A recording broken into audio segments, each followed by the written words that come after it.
Olá, pessoal. A aula de hoje nós vamos aprender sobre soluções. Num primeiro momento, eu vou fazer a classificação de soluções e depois nós vamos ver sobre concentração de soluções, tá? Bom, então aqui já nesse primeiro slide eu quero mostrar algumas soluções coloridas, né? Mas nós vemos que em todas elas nós temos uma mistura homogênea, tá? E é essa justamente a definição de soluções. Bom,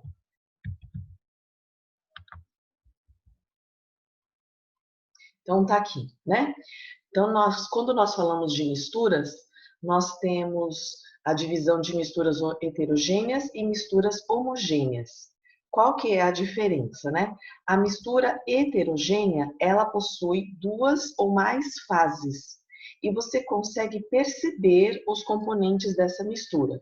Por exemplo, se eu coloco água e areia, obviamente você consegue ver onde está cada fase aí, né? Se eu adicionar óleo a essa mistura, então agora nós teremos três fases. Já a mistura homogênea é aquela onde você não consegue distinguir os componentes que estão ali presentes. Então, por exemplo, se você mistura água e álcool, ou água e um sal dissolvido, em pouca quantidade, né, obviamente, você não consegue aí distinguir. O ouro 18 quilates também é uma mistura homogênea, porque ele não possui somente ouro, né? Possui outras coisas, como por exemplo o cobre. Mas você não vê o cobre, por isso que a gente fala que é uma mistura homogênea. Então, qual que é a definição de solução? Solução é uma mistura homogênea. E para que faça parte da solução, nós temos que ter tanto o solvente como o soluto. O solvente seria aquele componente que desagrega os demais componentes. E o soluto é o componente que pode ser dissolvido. Então, a solução seria o conjunto dessas duas coisas, né? Quando nós falamos, por exemplo, uma mistura entre água e sal, fica meio intuitivo, né? A gente falar que a água é o solvente e o sal é o soluto. Mas vamos supor, se eu estivesse falando de uma solução onde você tivesse água e álcool, né? Quem seria o solvente e quem seria o soluto? A resposta é depende. Depende de quem esteja aí em menor e em maior proporção. O soluto é aquele que estará presente em menor proporção, já o solvente em maior proporção. E por que ocorre, né, a dissolução, por exemplo, quando eu jogo um sal, né? Por que o sal dissolve? Parece uma pergunta assim meio simples, né? Mas vamos entender aqui no nível molecular como é que isso ocorre. Bom, primeiramente, a gente sabe que o sal, o cloreto de sódio, ele sozinho, né, antes da dissolução, ele é um composto iônico formado por cátions e ânions, né? Então possuem forças eletrostáticas aí que mantêm esse composto. Do outro lado, nós temos a água. E nós já estudamos que entre as moléculas de água existem interações do tipo ligação de hidrogênio. Agora, quando você mistura essas duas coisas, a dissolução ocorre porque você tem novas forças aí, né? Essa nova força, ela se chama íon dipolo. Quem é que contribui aí com o íon? É o composto iônico, o cloreto de sódio. Quem é o tal do dipolo? O dipolo é a molécula polar, que no caso aí é a água. Tá? Então, a molécula de água começa a interagir com esse cristal de cloreto de sódio, e aí as forças, essa nova força vai fazendo com que haja a dissolução. Se você observar aqui nesse segundo painel aqui, daí o que acontece aqui é o seguinte, o amarelinho aqui, ele está representando o cloreto, né? O verde, o sódio. O que acontece então, depois é que as moléculas de água, elas circundam os íons, né? E o mais interessante ainda é que a molécula de água, ela vai virar ela vai se orientar de acordo com a carga. Então, por exemplo, aqui o cloreto, por ele ser negativo, as moléculas de água viram pelo seu lado positivo, ou seja, pelo lado dos hidrogênios. Já aqui, como é positivo, as moléculas de água viram pelo seu lado negativo, ou seja, o oxigênio, tá?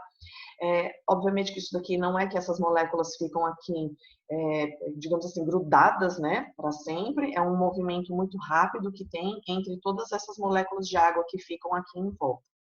E esse processo aqui a gente chama de solvatação. Depois que nós estudamos isso, a gente pode achar uma explicação de por que quando eu jogo muito sal, né, dentro de algum recipiente com água, depois tem um certo limite, você não consegue mais dissolver isso. Então, qual é o problema aí, né? O problema é que você, então, não terá moléculas de água livres, digamos assim, suficientes para fazer esse processo de solvatação, tá? Por isso que daí você não consegue dissolver mais. Ah, mas então como é que eu poderia fazer? Você poderia mexer em outras coisas, como, por exemplo, a temperatura e a pressão, porque elas podem aí te ajudar nesse processo de dissolução. Bom, vamos estudar aqui o seguinte. Primeiro, vamos estudar, então, quando a gente dissolve, né, você tem a dissolução aí de sólidos em líquidos. Aqui a pressão ela não tem tanta influência assim, mas uma coisa que tem bastante influência é a temperatura. Então, o que a gente sabe é que o aumento da temperatura, ela vai favorecer a dissolução, certo? Então, ou seja, se eu quero dissolver mais sal numa certa quantidade de água, basta que eu aqueça. Agora, uma coisa interessante acontece quando você estuda gases dissolvidos em líquidos. Os gases, eles dissolvem menos quando a solução é aquecida. Ah, como é que você pode me provar isso, né? Eu posso provar para você quando você, por exemplo, está com 2 refrigerantes. Você pega 2 garrafas de refrigerantes que estão lacradas, uma você deixa dentro da geladeira e a outra à temperatura ambiente. Quando você abre essas 2 garrafas, a garrafa que estava fora, né, digamos assim, a temperatura ambiente, ela borbulha mais, né? Porque, ou seja, a temperatura aumentada, ela faz com que os gases não queiram ficar dissolvidos dentro do líquido, tá? Em contrapartida, se você aumenta também a pressão, você facilita essa dissolução, né? Então, aqui o que a gente pode chegar à conclusão é que, por exemplo, então, quando você tem a fabricação de bebidas gaseificadas, né, para que o gás consiga ficar lá, né, a gente borbulha o gás no líquido para fazer isso, esse processo, e durante esse processo, então, você tem que mexer nessas duas coisas. Primeiro, você tem que mexer na temperatura, então você abaixa a temperatura desse processo e você aumenta a pressão, tá? Ambos para aí ajudar nessa dissolução do gás. Classificando as soluções, nós temos 3 classificações aqui. A primeira é com relação ao estado físico. As soluções elas podem ser gasosas, líquidas ou sólidas, tá? O exemplo de solução gasosa é o ar atmosférico, por exemplo. Um exemplo de solução líquida, sal em água, álcool em água ou gás em água, né, o CO2 em água. E a solução sólida, por exemplo, o bronze, que é uma mistura de cobre e estanho, ou o latão, que é uma mistura de cobre e zinco. A segunda classificação, com relação à condutividade elétrica, algumas soluções elas vão apresentar condutividade, e essas soluções são chamadas de eletrolíticas ou iônicas. Geralmente a gente consegue essas soluções quando a gente dissolve substâncias iônicas em água, tá? Porque daí os íons vão ficar livres lá dentro, como nós já vimos, e aí isso permite a passagem de corrente. Também temos as soluções que não vão apresentar condutividade, que são chamadas de não eletrolíticas ou moleculares. Por exemplo, se eu já dissolvo açúcar em água, como o açúcar não é um composto iônico, ele não terá a formação de íons em solução, então a combustão não acontecerá. A terceira classificação é com relação à proporção soluto-solvente. Nós temos as soluções insaturadas, saturadas e supersaturadas, que nós vamos ver um pouquinho mais para frente. Aqui eu quero comentar um pouco com vocês sobre o termo solubilidade, né? O termo solubilidade ou coeficiente de solubilidade refere-se à capacidade que uma substância tem de se dissolver em outra. Então, esses valores, nós temos esses valores hoje tabelados, E, por exemplo, né, eu tenho um exemplo aqui, se você estudasse, por exemplo, a solubilidade do NaCl em uma certa quantidade de água, que no caso aqui é 100 gramas de água, tá? E aí eu vou variar a temperatura e estudar como é que essa variação, né? Se eu aumento a temperatura, conforme eu vou aumentando a temperatura, o quanto eu consigo dissolver de sal. Por exemplo, a solubilidade do NaCl é igual a 35,8 gramas em 100 gramas de água a 10 graus Celsius. Interpretando isso, né? Então, se eu pego 100 gramas de água, que mais ou menos aí seria 100 ml, né? Pela densidade da água ser aproximadamente 1, 100 ml de água, e eu coloco isso a 10 graus Celsius, eu consigo dissolver 35,8 gramas, tá? Esse seria, então, o limite. Bom, então, vamos ver. Aqui está o meu 100 gramas de água a 10 graus Celsius. Eu posso colocar qualquer quantidade menor do que 35,8? Claro, né? Mas aí eu vou ter uma solução chamada insaturada. Eu consigo dissolver todo o sal e o nome dessa solução é insaturada. Se eu coloco exatamente 35,8 gramas, eu consigo dissolver? Sim, ele está no meu limite de solubilidade, conforme foi falado no slide anterior. E essa solução se chama solução saturada, tá? É aquela que está no limite do coeficiente de solubilidade. Agora, se eu coloco mais do que 35,8 gramas, eu já passo a ter uma solução que se chama supersaturada. E aqui eu não consigo dissolver todo o soluto, tá?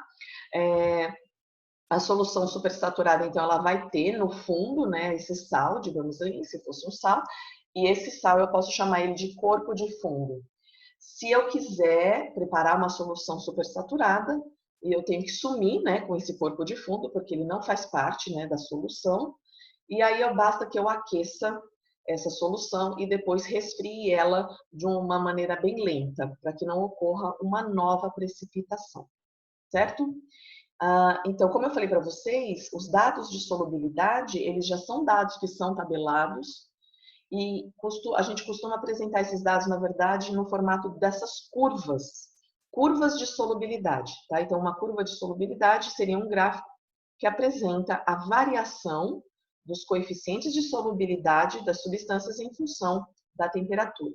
Como é que a gente interpreta, então, por exemplo, isso daqui? Vamos entender os eixos. Aqui eu tenho um eixo da temperatura, que está em graus Celsius, e aqui eu tenho a solubilidade, tá? Então, seria o quê? Gramas da substância em questão aqui, que eu esteja estudando, em 100 gramas de água, tá? Por exemplo, então aqui eu tenho essas 4 curvas aqui. Por exemplo, vamos ver aqui então o cloreto de sódio, né? O que ele está me mostrando? Que conforme eu aumento a temperatura, a quantidade de sal que eu vou conseguir dissolver em 100 gramas de água, ela vai aumentando, né? Agora, já, por exemplo, esse outro composto é justamente o contrário. Se você aumenta a temperatura, a solubilidade dele vai diminuindo. Desses compostos que estão aqui, qual deles que apresenta a maior variação de solubilidade?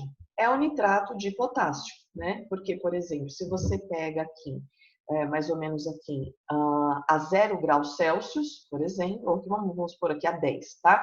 A 10, você consegue dissolver 20 gramas de nitrato de potássio em 100 gramas de água. Agora, se você pega, por exemplo, e aumenta já isso daqui para 40, por exemplo, esse valor já aumenta muito também, certo?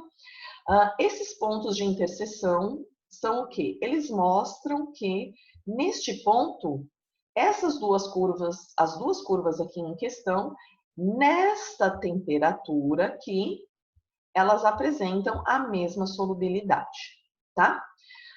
Agora, se você pega só uma curva por vez para estudar, então, por exemplo, vamos supor que eu peguei a curva de nitrato de potássio e joguei para cá, para este outro gráfico aqui. Estou estudando, então, só a curva do nitrato de potássio. Eu posso dizer que aqui eu tenho 3 regiões que eu vou associar aquelas 3 tipos de concentração de soluções que eu falei para vocês: saturada, insaturada e supersaturada, tá? Então, é o seguinte. Se você fala de qualquer região, qualquer ponto que esteja abaixo dessa curva, como você está tratando aqui de uma região onde a quantidade de sal ela é menor do que o limite, então aqui seria a região das soluções insaturadas, tá? Aqui, exatamente em cima da curva, nós estamos tratando sempre do limite, né? É o limite que tem para cada temperatura. Então, aqui nós temos as soluções saturadas. Já aqui em cima, como você está partindo aqui para concentrações maiores do que o limite, essa região é da região das soluções supersaturadas. A segunda parte da aula agora diz respeito aos tipos de concentrações de soluções. Quando a gente fala de concentração, uma definição geral aí é que concentração é a relação entre a quantidade de soluto, aí seja, a gente pode representar ela seja em massa, número de mols ou volume, e a quantidade de solução. Tá? Então, essa fórmula aqui seria uma representação geral aí de concentração. O que a gente vai ver daqui para frente é que existem diferentes formas para se representar essa concentração, tá? Então vamos lá? Primeira concentração aqui é a concentração comum. Como que é que eu faço para calcular a concentração comum? Eu vou sempre fazer uma razão, ou seja, é uma divisão entre a massa do soluto, que aqui eu estou chamando de M1, e o volume, tá? Aqui, a massa, tanto as unidades de massa quanto de volume, elas podem variar. Então, a massa pode ser em grama, miligrama, assim como o volume pode ser em litro, mililitro, tá? Depende aí do que a gente precisa calcular. Bom, dependendo então, obviamente, né, da unidade que você está calculando, você pode ter diferentes unidades finais para concentração comum. Então, isso pode ser grama por litro, grama por mililitro, miligrama por litro, e assim por diante. Um exemplo aqui, uma solução de hidróxido de sódio apresenta 200 miligramas dessa base num volume de 400 ml de solução. Qual a concentração eu quero aqui em grama por litro? Bom, a massa que está em 200 miligramas, eu vou transformar para grama. O volume também, que está em ml, eu vou transformar para litro.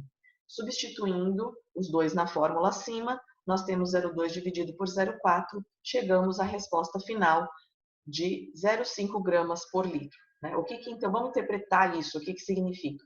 Então, depois que eu preparei essa solução, se eu pego 1 litro dela, significa que tem 0,5 gramas de hidróxido de sódio presente nela. Aqui só uma observação para que você não confunda as fórmulas de concentração comum com densidade. Porque a concentração comum é massa de soluto dividido pelo volume de solução. Já a fórmula de densidade é a massa da solução inteira dividida pelo volume de solução, tá? Segunda concentração é título ou porcentagem em massa. Como é que eu vou fazer para calcular essa daqui? Ela é a razão, né, entre a massa do soluto, que eu estou chamando de M1, continuo chamando de M1, e a massa de solução, que aqui eu estou chamando de M. Mas por que então aqui você tem duas fórmulas? Porque se você tiver direto a massa de solução, você usa essa primeira fórmula aqui. Mas vamos supor que você tenha separadamente a massa do solvente e a massa do soluto. Então, você tem que somar as duas antes para poder calcular depois. Aqui, você não pode trabalhar com unidades diferentes. Ou seja, se você está trabalhando em cima em grama, embaixo tem que ser em grama também. E se você faz, obviamente, uma divisão com duas unidades iguais, no final isso daqui vai ficar sem unidade, né? Então, o valor do título, ele te dá um valor decimal. A gente costuma, então, multiplicar esse valor por 100 para chegar, então, numa porcentagem. Exemplo, foram dissolvidos 80 gramas de cloreto de sódio em 320 gramas de água. Qual o título da solução? Eu tenho, então, que a massa do soluto é 80 e a massa aqui só do solvente é 320. Então, para eu calcular a massa de solução inteira, eu tenho que somar 320 com 400. A conta final aí, para você calcular, então, seria 80 dividido por 400, que chega em 0,2. Multiplicando isso por 100, você chega, então, que é 20%, tá? Se você, então, tem 100 ml aí, digamos, 20 será do soluto em questão. Agora, nós também temos o título em volume, cuja lógica ela é, né, semelhante ao título em massa que nós acabamos de ver, só que, obviamente, aqui, em vez de nós fazermos as contas usando massa, nós vamos fazer as contas em volume. Lembrando, novamente, que as unidades têm que ser iguais. Se você está trabalhando com litro, tem que ser litro nos dois valores aí, tá? Também aqui, então se você tem direto o volume da solução, você usa essa primeira fórmula. Se você tem os volumes separados de soluto e solvente, você usa a segunda fórmula. Também não temos unidades, e então você multiplica isso aqui por 100 para chegar no valor de porcentagem, tá? Você já deve ter observado que em algumas bebidas, você já viu esse símbolo aqui, ó, GL, tá? Isso daqui é uma escala chamada Gay-Lussac, mas que na verdade ela representa a mesma coisa, ela representa porcentagem também. Então, se você pegasse, por exemplo, essa representação aqui em alguma bebida, significa que ela tem 38% de álcool nela, tá? Exemplo, uma bebida alcoólica apresenta 25% de etanol, álcool. Qual o volume em ml do etanol encontrado em 2 litros dessa bebida? Então, aqui o título é dado, né, 25%, só que para eu colocar ele na fórmula, eu tenho então que colocar o número decimal. Então, eu vou dividir 25%. Eu chego em 0,25. Tá? 2, que é o volume aqui de toda a solução, porque a bebida ela não contém só álcool, né, ela tem outras coisas junto. Se você substituir isso na fórmula, você chega então no cálculo de 500 ml. Interpretação disso, né? Então, se você tem 2 litros dessa bebida aí, 500 ml representa o álcool. Estamos aqui agora para explicar a última concentração, que é a concentração molar. E molar lembra a palavra mol. Então, primeiro a gente tem que saber o que é o mol, tá? O mol, ela é uma unidade utilizada para medir a quantidade de matéria, né? Porque, por exemplo, quando você fala uma dezena, 10 unidades, uma dúzia, 12, uma centena, 100, esses valores, para o mundo macroscópico, ela funciona muito bem. Agora, para o mundo microscópico, né, você falar que tem uma dezena de átomos, isso é muito pouco. Então, por isso que existe o mol. Um mol significa 6, eu estou arredondando aqui, né? 6 vezes 10 elevado a 23 unidades. Agora sim, então quando você fala de mol no mundo microscópico, aí sim isso é uma coisa que tem mais significado, né? Dentro da química, por exemplo, quando você quer falar átomo, íon, molécula, tá? Ou seja, o mol representa uma grande quantidade de matéria. E o mol ele pode ser utilizado para qualquer tipo. Por exemplo, eu não uso dezena para livros, para alunos, seja lá, né, o que for, então o mol também. Se eu estiver falando de um mol de moléculas de água, eu estou querendo dizer que lá existem 6 vezes 10 a 23 moléculas de água.